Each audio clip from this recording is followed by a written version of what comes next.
It's like it's the closest near-death experience I wish on anyone. On the other hand, there's a Bertolt Brecht quote that says that which does not kill me makes me stronger. Or I think it came from some other philosopher, but he paraphrased it, and I think that's true. I just remember the biggest public failure I had was, this thing called rocket science games. I lost $35 million, which then was a lot of money. 10x that. Yeah. 10x now. And I had to call my mother, and say, Mom, I lost $35 million. And of course, being a Russian immigrant, English wasn't her first language, and she was still translating in her head. So she took a pause and then said, where'd you put it?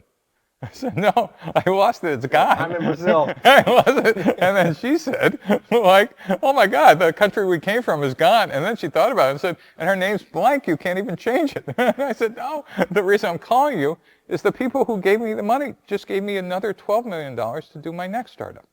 And the Silicon Valley part of the story is I returned $1 billion each to those two investors. And that's not a Steve Blank story, that's a Silicon Valley entrepreneurship cluster story. And by Silicon Valley, I mean other clusters. That we get multiple shots at the goal here.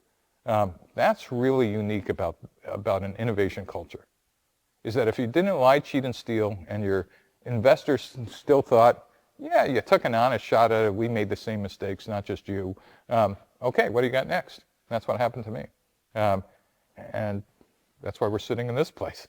But it did not feel good. It felt miserable. And the whole lean startup came from processing failure. The first thing that happened when that company failed is I went through the 12 steps. I went, no, it can't be happening. The second one was